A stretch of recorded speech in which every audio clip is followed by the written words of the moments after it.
In this session, I want to welcome you back, of course, to Growing Kids God's Way. We're moving into the last two sides of the precious diamond. In this session, we're going to talk about respect for property.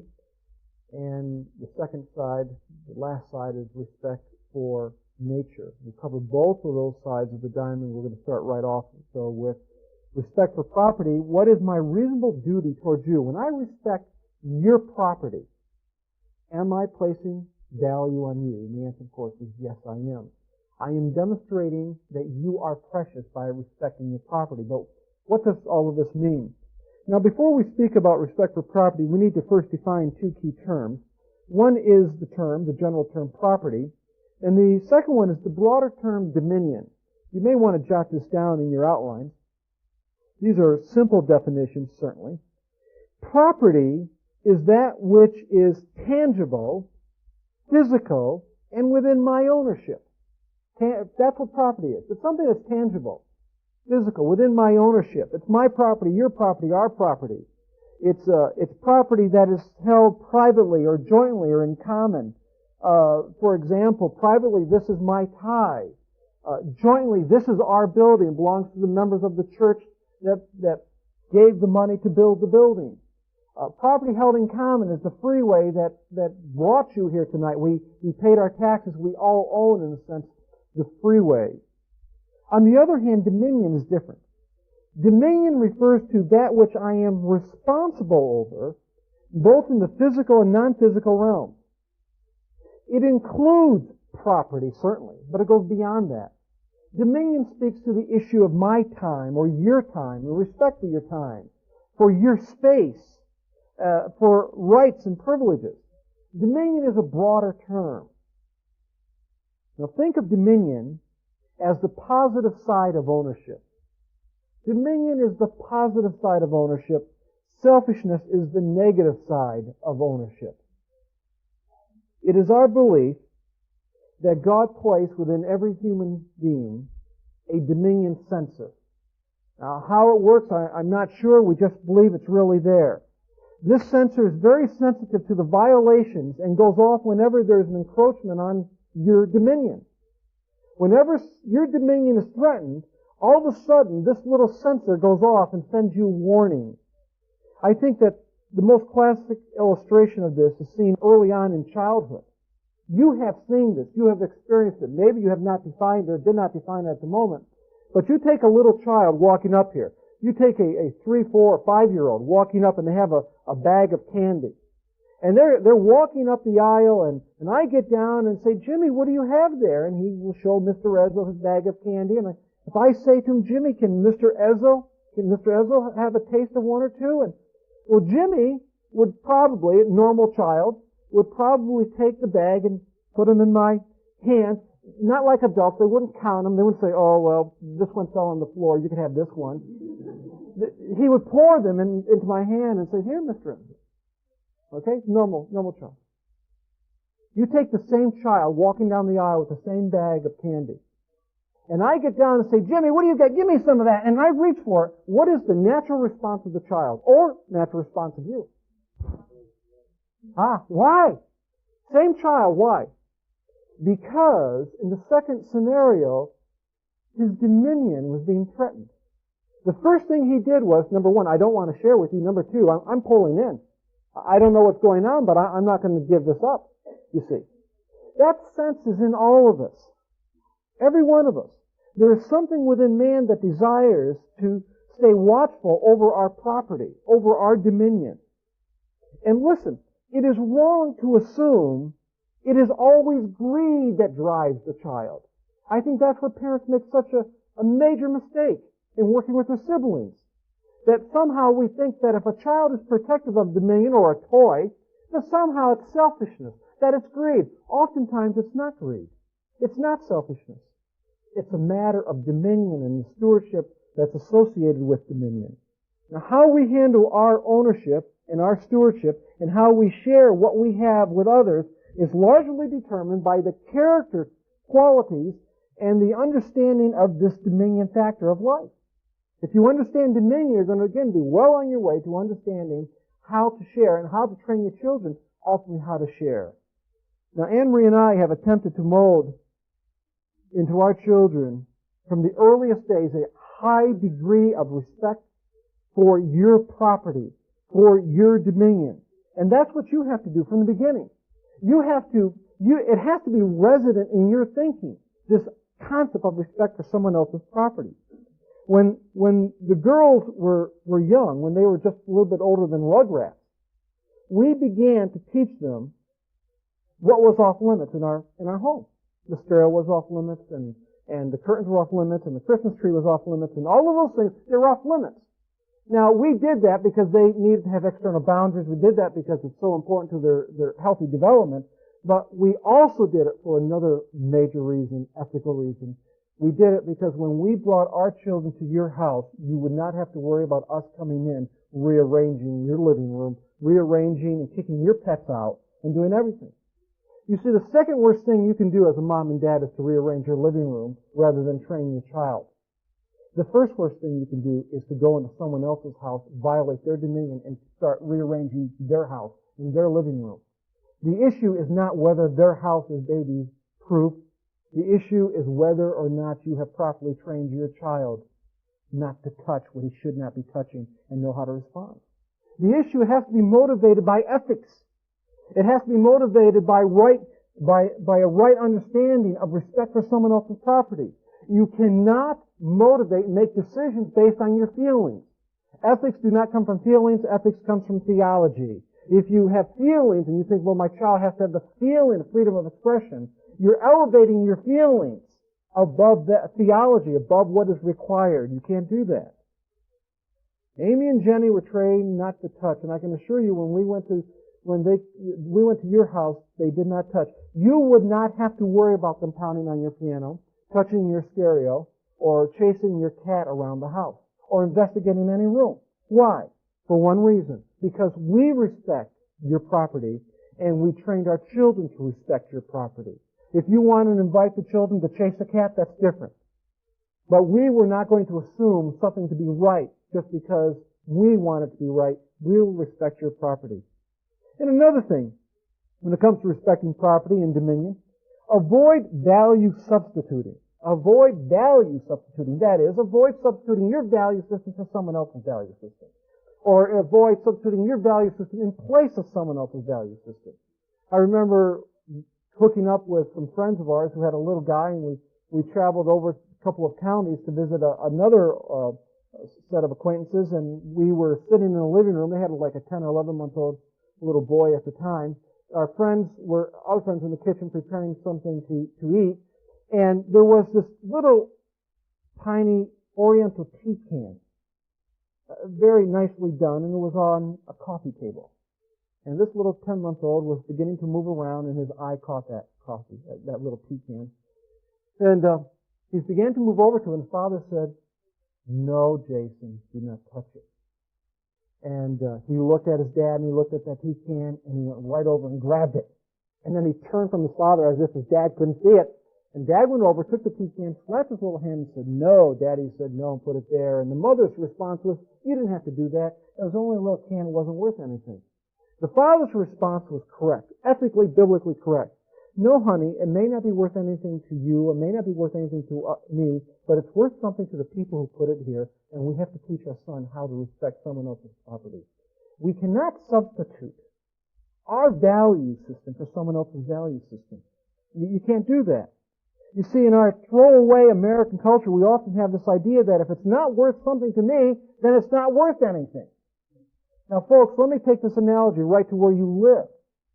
Especially this time of year as we move to some of the holidays.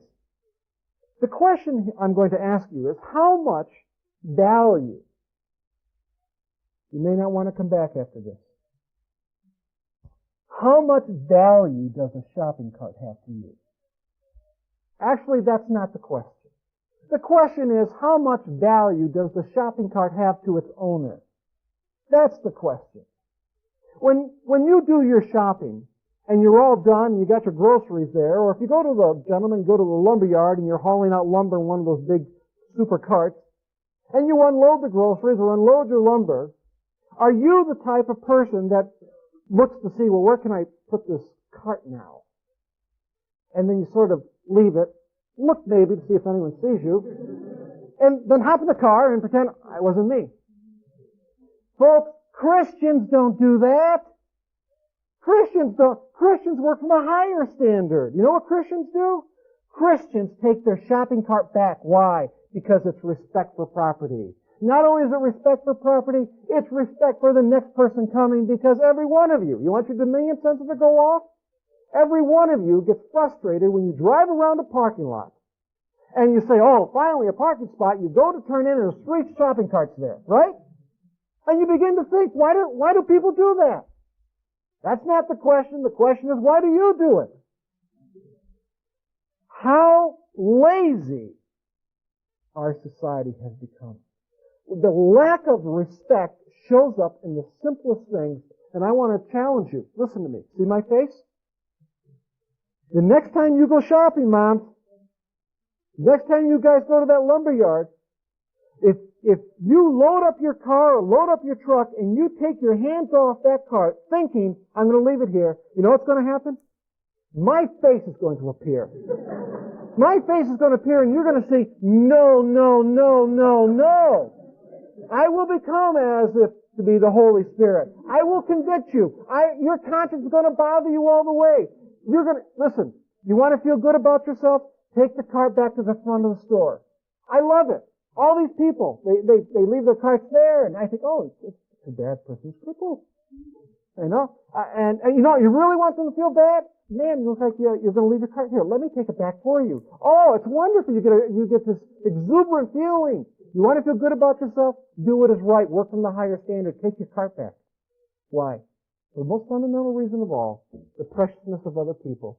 The private property belongs to someone, yes, even a cart. And so we take our carts back because it is right. Right is right even though no one else is doing it. Wrong is wrong even though everyone's doing it. You got that? And so when it comes to shopping carts and anything that's related, we do what is right. And you say, what a beautiful teaching tool. Mommy, why are you doing that? Well, because we take our shopping cart back. But Mommy, no one else does that. Well, honey, that doesn't matter if anyone else does it. We do what is right, and what is right in higher standard is we'll take the extra minute and take the cart back. We can be a model. You see, folks, this is truly what the Bible speaks of salt and light. This is the heart of salt and light. This is it. This is as fundamental as you get in Christianity. Doing what is right in the simple areas of life, you are then letting your light shine. Even the shopping cart. Let me move on to this issue of value. Value is tied to labor. You teach your children respect for property and the rights of others by teaching your children the value of property. Now the question is, how do you teach your children the value of property? Now follow this very, very carefully. The only benchmark measuring the true value of any commodity is labor. Labor, that's it. It is the only benchmark we have in our life to measure the value of any commodity. The value of our car, the value of our home, the value of an apple, the value of a 35-cent candy bar. The only way for us to understand what it's really worth is through labor. If we never labored, if there was no work, we would never understand value. We'd never understand the value of education. We have some doctors here. The value of their education and the money and time spent to get to that point. There's a value. The reason it's valuable is because we understand the labor that went into gaining that. You see, without labor, man does not have the ability to measure value. This is absolutely critical in parenting.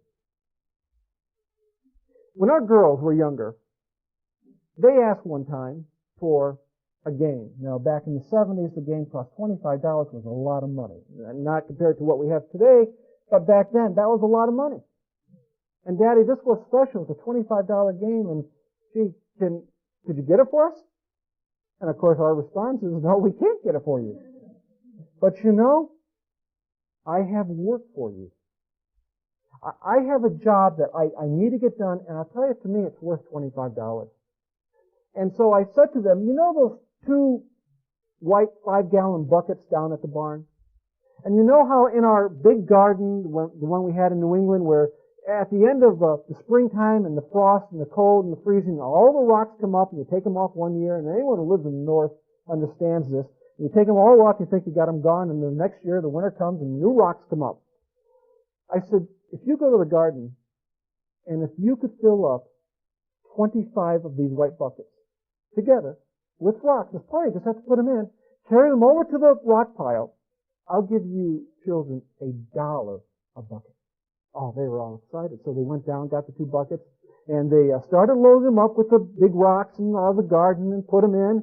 And 2 little girls, they grabbed hold of this that's a lot of rocks, 5 gallons worth of rocks, and they dragged it over about 25 yards to the rock pile. They dumped it over, and then they carried it back, and they said, $1.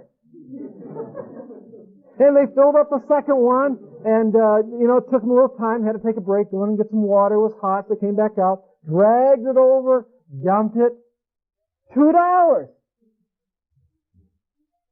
By the time 2 weeks had passed, they finally made 25 trips. Now we bought them again. They had total appreciation and understanding of what $25 is worth. You see, all of a sudden, $25 has meaning. You go out and you buy your children the Nintendos. You go out and buy them their $100 and $200 computer games. You go out and buy them their $40, $50, $60 sneakers. Folks, if they never labor, they have absolutely no appreciation. It's not that they don't appreciate what you did. It's not that they don't love you. The fact is, they have no concept of value. And so you see them outside after 2 or 3 days and they're in the rain and you say, we spent all that money for it. How come you don't take care of your toys? You know the reason? No concept of value. Why? No labor. There has to be labor somewhere along the line to understand value. Amy and Jenny understood the $25, what it was worth. From there, believe me, when they bought $50 worth of clothes with their own money, they knew how to shop and they knew exactly what $50 meant. Now, how does this tie into respect for property? Well, it ties directly into it. Because in our home, there was a toy box downstairs filled with the general toys, and that's for anyone who comes through our house. But upstairs, in the girls' room, were the special toys, the special dolls, the special games. Those were the ones that were taken care of. Maybe the ones they bought with their own money. Maybe the ones that they knew how much it cost, but because they have a relationship with labor, they had a greater appreciation. You know who got to go upstairs and play with those games? The friends whose parents trained them, their children, in the same sense of value. You see, the ones who played upstairs with the special toys, Amy and Jenny freely shared with them. Why? Well, because they can trust them. Because they had the same value system. And when the game was taken out, the game was carefully put back away. And when the dolly was taken out, the doll was carefully put back. Now, we had other children who would come over to our house. They played with a box of toys downstairs. Why? They never made it upstairs. Because Amy and Jenny were selfish and didn't want to play with them or share the toys? No, that's not it. Because they knew these children had no concept of value and would not respect their property, which, taking it back to Amy and Jenny, who had this understanding, theological understanding, I might add, they were given this, therefore, before God, they have to be a good steward. They are not being a good steward by letting someone play with something they're going to destroy after 5 minutes. Someone who does not have self-control. One reason why a child does not want to share mommies and daddies is because the child feels his domain is threatened. Because, mommy, you haven't seen this little boy, but this little boy destroys everything he touches. Or mommy, then you just say, play nice with him, and we're Christians, so you have to share. No, you've missed the point. There has to be stewardship responsibility associated with this. There has to be a sense of value. And another thing, just as an example, to help the girls understand the issue of money. It's okay to let them know how hard you work, by the way. How hard you work and how hard you work for $1. One time I came home and we had the 6-foot trestle table and I cashed my paycheck. And I got, the 10s and 20s and ones, a lot of ones. And I put the money out on the table, a 6-foot table, just, in stacks. And the girls, they were just young, 4 or 5 years old. The girls came to us, Daddy, where did you get this money? To them, it was all the money in the world. No bank would have this much money. Daddy, their eyes were big, and this is our money. This is what Daddy got in his paycheck. And what do you want to do with it? Oh, let's go to Disney World. You always said we could do that. We'll take this money and we can go to Disney World. I said, well, okay, that's a good idea.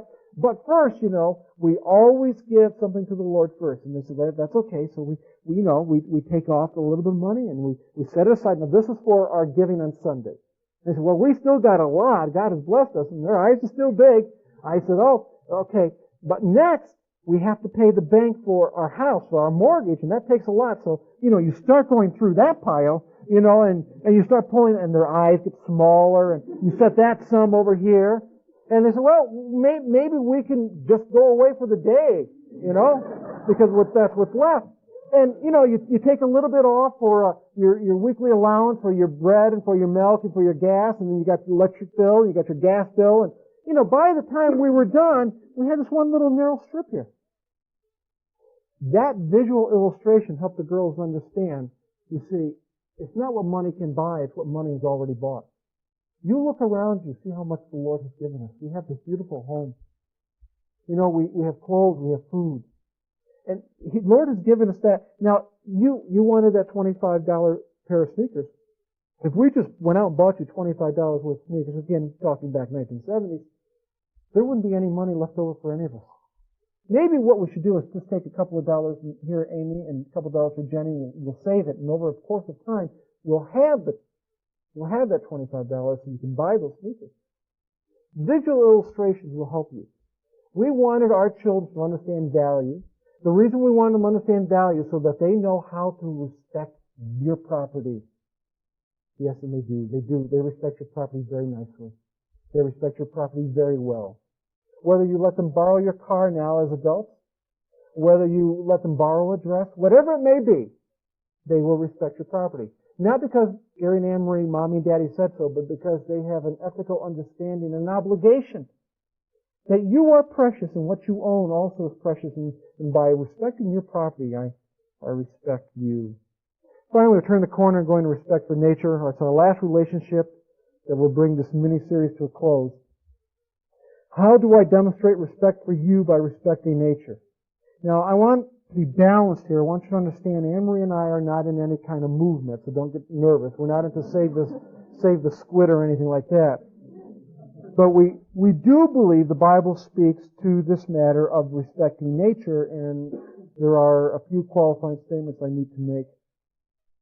Number one, Christians need to be very, very careful, and be very careful not to be so quick to line up with the secular environmentalist, and there's a good reason for that.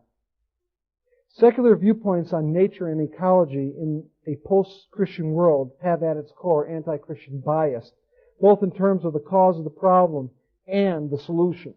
Actually, the secular position is more pantheistic in nature. The concept that man is one with nature. You think of Kung Fu back in the 70s, the television program, the guy sat in a pit with a rattlesnake. He was one with nature. Well, they can do that on television.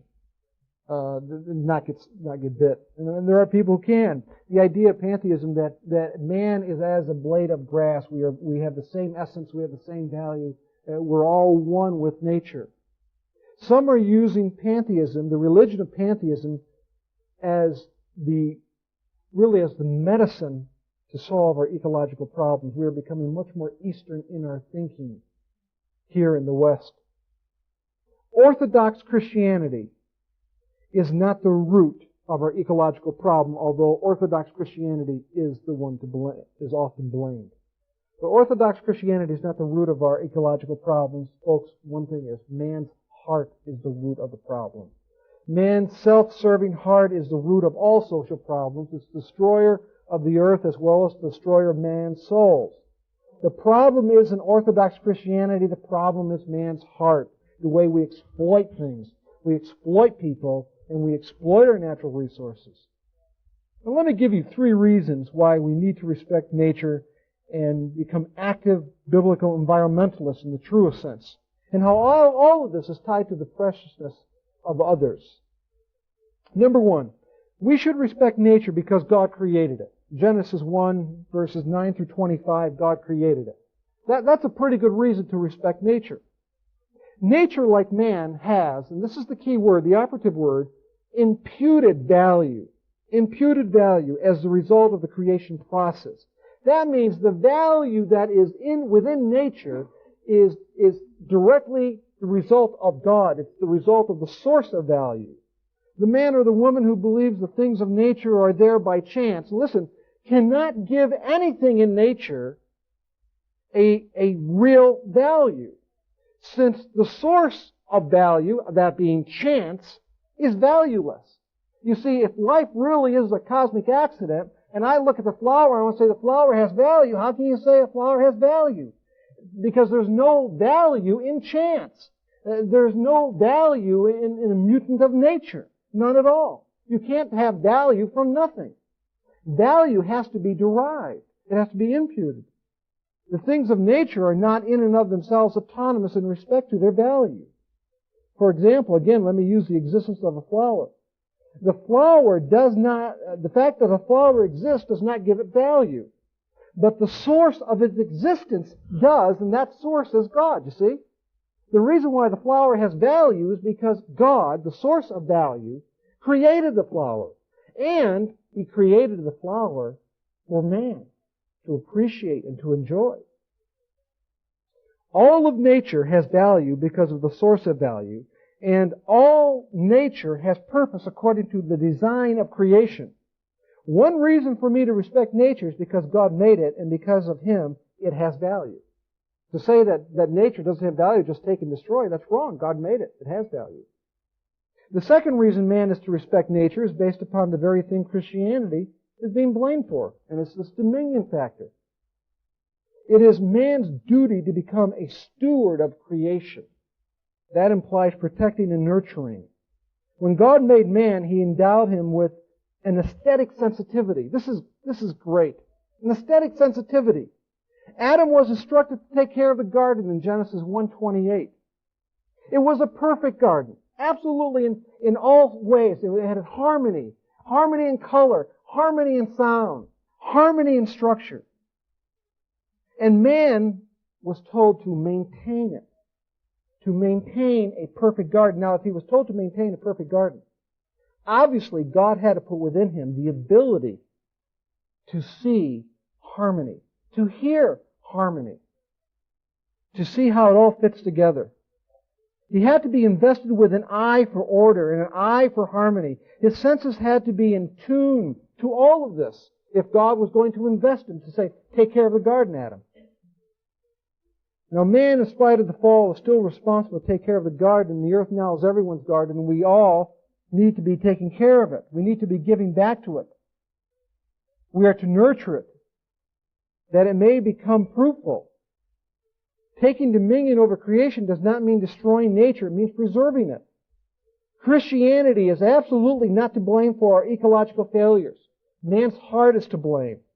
And let it be clearly understood, the problem is not because Christians do not have the answers, because the world has never worked from a true biblical perspective that provides the answers. In fact, on the contrary, the only hope that this earth has in terms of the natural process and nature itself is a right understanding of biblical theology that will lead to right application taking care of the earth. Man was not given dominion to destroy. He was given dominion to nurture, to take care of. The third reason we're to respect nature, and this comes home to all of us, is that we need to have a high regard because of the preciousness of other people and their rights to enjoy nature. Because of you, I will respect nature. Because you are precious, I will respect nature. Our stewardship responsibility over creation starts with our vertical relationship with God, but it has to work out practically in our horizontal relationship for the benefits of others. You know, when I drive down the road, and I think I've used this illustration before, but it's so appropriate. When I have my banana peel, and I want to throw it out the window, because I don't want it in my car, it's even snowing a little now. What stops me? My mother speaking to me through my conscience? Maybe. You're coming behind me. You are precious. The reason I do not throw the garbage out the window is not out of the fear of the $500 fine for littering. That's for the godless of the society. The reason I don't throw it out is because of you. You are precious. I do not want to destroy or take away from the beauty of the roadside by dumping my garbage there, knowing you're coming by. Folks, you've been there. Empathize with me. You have been going down a beautiful stretch of road, and how many times have you driven and there was garbage thrown out, and someone in the car said, "Isn't that a shame?" Right? Isn't that a shame someone did that? Isn't that a shame? It bothered you. The harmony that was in nature now is destroyed. You go by something very, very beautiful. Go by a new building, a new housing project. The grass is perfect, the landscaping is perfect, the flowers are perfect, the houses are perfect, everything is clean. You know, there's a sense of peace in your spirit. Go down to the inner city, down to a ghetto where there's garbage piled up in the alleys, where there's human waste maybe, even, or dog waste on the sidewalks, where there's gross graffiti everywhere and broken windows and bars and chains. You know, your spirit is wrestling. There's an anxiety in your spirit. Why? Because your eyes and your ears can pick up harmony, can see harmony. Well, when I drive down the road, I don't want to destroy that for you. The reason I don't throw garbage out is because of you. That's why you train your children. That's why they don't take their gum and the wrapper from the gum and throw it down. That's why you train them. See, too often parents train. Don't throw your gum wrapper down because someone may see us. That's not an ethical reason to train your children to respect the rights of others coming behind them. You train them. We don't do this because what if everyone did this? No one would appreciate the beauty that's here. No, we won't throw our wrapper away. We'll keep our wrapper. We believe our life is so busy that you literally do not teach your children time to smell the roses, to use that cliche. If you just took a magnifying glass on a walk on a spring day and brought your children and showed them through the magnifying glass the brilliant colors and patterns and schemes that God created in the flower, it would be a way of speaking to them on behalf of God in a way that you would never have done. Well, you just couldn't do it any other way. It's showing God's genius. At the same time, it's saying, this is so precious. This is why we're going to respect it. Because, you know, there's another little boy coming right behind us with his mommy who also want to look at it. And we look at it to see how precious it is. Respect for nature is something that we all have to have because, you know, we all live in nature. It's one of the 6 relationships. There's respect for authority, respect for parents, respect for age and elders, respect for peers, respect for property, and there's respect for nature. Within those 6 natural relationships, all moral character training can be found. You work in those 6 natural relationships, you won't have to worry about anything else. Just work on those 6 natural relationships. And understand that this is one diamond with 6 sides of preciousness. You begin to work on all 6 of those, and you can develop a very, very beautifully sensitive heart. A child who will be sensitive to the people that come in behind him, those in front, and those on the side. These are the 6 relationships we all have to work on. And folks, I've said it before, I'm going to say it before the series is over with probably another 15 times. The goal of the first 9-10 weeks of this whole Growing Kids God's Way is not to help you with your children, to help you with yourself. It's to create within you a whole new worldview. It's create within you a way of understanding what life is all about. Create within you a totally new understanding of how we are to relate and act towards other people. And give you the motivation for acting, the preciousness of other people. Remember, you are like the Holly Hobbie doll. You are absolutely precious. And my job is to respond to that preciousness. Your job is to do the same for other people and train your children to do the same. That is the only hope that our society has, is to return to the high ethical standard that gives considerations to these 6 natural relationships. This is a good start. These are the standards. We still have another second half of Growing Kids God's Way to go through yet. because the first 10 weeks has been nothing but setting the standard. Now we have to turn the corner and begin to move into some more into the practical side. Here are the standards now, practically speaking. How do I get my child to start doing these things? And so now we're going to start teaching fundamentals of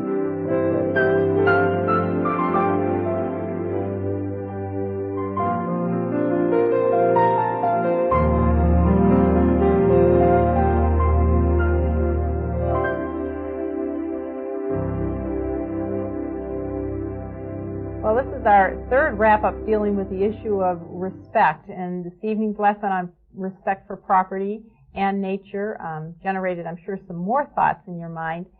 But I'd like to go revisit last week for just a moment. You had homework that you needed to work on, Mr. and Mrs., the issue of shyness. How did your children do when someone spoke to you or spoke to them and said, "What a nice shirt you have on"? Were they able to say thank you? Or did you many times use the phrase, "Well, we're working on that"? And I know, Eric and Julie, when you were first given that assignment as far as working with your own children on a personal level with this issue of shyness, how did that go? Well, for some of them, it went really well. For others, not so well. It was a little bit harder to bring them along. With Bryant, he was very shy, and so we had to encourage him to speak up to adults. And with Blake, he would speak to anybody. So we had to kind of discourage him a little bit from talking so much. We were reminded of a situation that happened up at camp. I had introduced the boys to Mrs. Johnson, and this was after years of working on both of them. And the boys politely said, "Hello, Mrs. Johnson." And Mrs. Johnson turned to me and said, "It must be nice to have such outgoing young boys." And I was thinking to myself, this took hard work. This isn't something that happened naturally. Right, and you know what I appreciate too by this example, and it goes back to our earlier lessons when we talked about the standard being the same and the uniqueness of each child. Each child had to be brought to a standard, and you recognized the uniqueness of each individual child and brought them to the appropriate standard. You did not bring the standard down saying, "Oh, Brian's shy, so we're not going to require this of him," and dealt with that all issue. But on to our lesson for this evening, the respect for property and the respect for nature. I just want to make sure everyone takes back their shopping cart. As far as I'm concerned, that's where we're going to start with the parents. I'm sure you have a way of imprinting that on people's minds. Well, you know, the thing is, it's really, we joke about being Mr. Ezzo, and it's a lot of fun to talk about the shopping cart. But in fact, that's the sensitivity we really do want, because the biblical principle, again, is the preciousness of other people. There are going to be people coming behind, there are people in front of us and people on our sides, and that's the foundation of biblical ethics. And how do we apply, then, God's rule in our life practically? And this is just an example of one way. For me, though, and I know for you guys the same thing, it's the opportunity to teach our children. Why? Why are you doing it, Mommy and Daddy, but no one else is doing it? Again, taking back the shopping cart, that's not the principle. It's a way to implement the principle. There are many things you can do to implement that principle of respect for other people's property, such as not running across the grass. And when we go to other people's house, to teach our children that other people may have different rules than we do at our home. So for our children to request of the people's home they're at, is this okay to be able to go into this room, or would this be okay if we did this, or can I use that? So that they don't just assume that they can go in and take things or use things or be in places in that person's home. And it starts, as always, back at our house. And how our children are taught to treat the property within our own home. Do they jump on the furniture? Have they been taught to respect the property within their own house? And one question that comes up quite often that really deals with this issue of stewardship and property is the child's bedroom and the issue of keeping their bedroom clean. I mean, that seems to be probably one of the longest struggles in parenting, is the issue of the child's bedroom and the cleanliness. We've raised 2 girls, and we've had our ups and downs with that whole issue.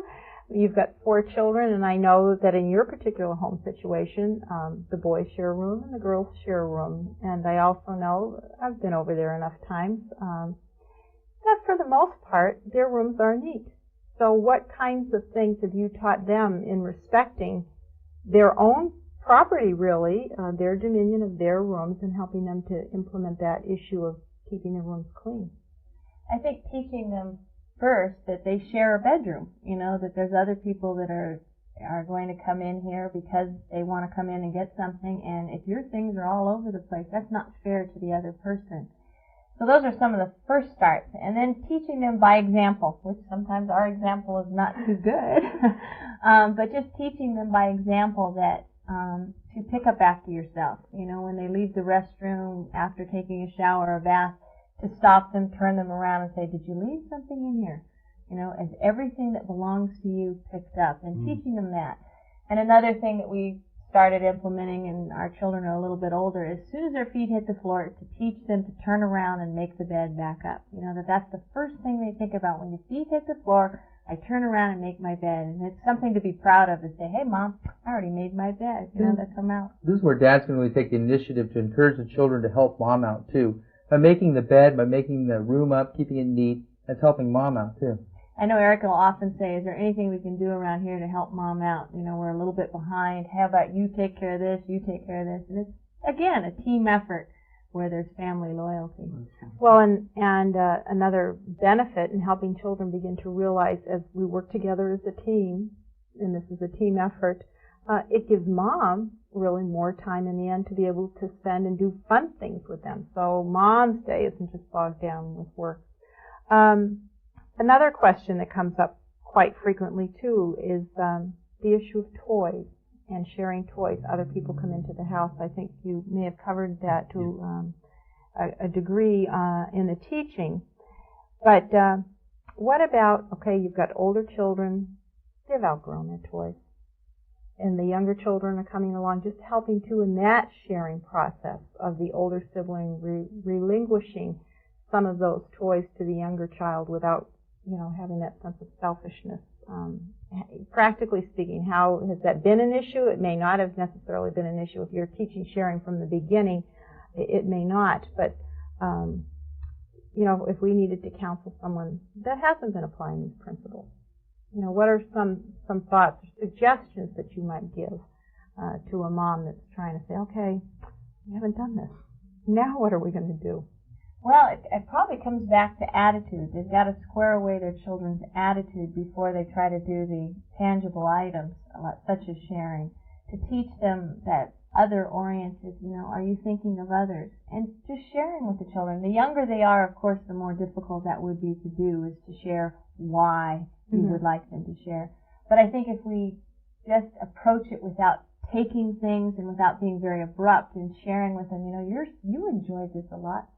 Now your little sister would enjoy it. Now, if they object at that point, you need to work on their attitude. But teaching them that you want them to give it to the other sibling willingly, and not just, okay, this is now their toy, and give it to them that way. Teaching them respect for their property. Well, it probably comes back to attitude. They've got to square away their children's attitude before they try to do the tangible items, such as sharing, to teach them that other-oriented, are you thinking of others? And just sharing with the children. The younger they are, of course, the more difficult that would be to do, is to share why you would like them to share. But I think if we just approach it without taking things and without being very abrupt and sharing with them, you enjoyed this a lot. Now your little sister would enjoy it. Now, if they object at that point, you need to work on their attitude. But teaching them that you want them to give it to the other sibling willingly, and not just, okay, this is now their toy, and give it to them that way. Teaching them respect for their property. Well, I think it's important for our parents to understand, too, what we're doing in this particular lesson and the preceding ones is laying a foundation, giving you the standard. There is obviously going to be other methods of dealing with some of these issues, which you'll get in later lessons. But let's turn the corner a little bit and talk about the respect for nature. I know Eric and Julie, in spite of the fact that we live in the middle of Los Angeles, you've got a little mini farm in your backyard, and you really enjoy nature, Eric, and it's something that your children have developed also in learning to respect what God has given us. Well, we do appreciate nature. The kids enjoy playing with their pets and all. And even in a big city like ours, there's something about a cute little puppy or a small little pet that puts kind of everything into perspective. It helps us to reflect on God's nature, His goodness to us, And having a pet and animals gives children responsibility. And there's all kinds of things that we can draw from God's character and teach children from nature. It's a really positive thing. And this is where, Eric loves animals, and he has taught the kids that. And that's where the old phrase that Gary often uses, more is caught than taught. His love and his passion for nature and animals and things has been passed on to our children more than anything he could ever say, by his gentle hands and by his words that he uses when he talks to the kids about it. It's all part of the character development package. Right, just learning to respect nature as well as all of those other 5 issues that we've already spoken about. Well, once again, there's probably been some good food for thought for you to discuss this week at home. Make sure you do your lessons, your homework assignments, and then you can join us back here next week for further teaching.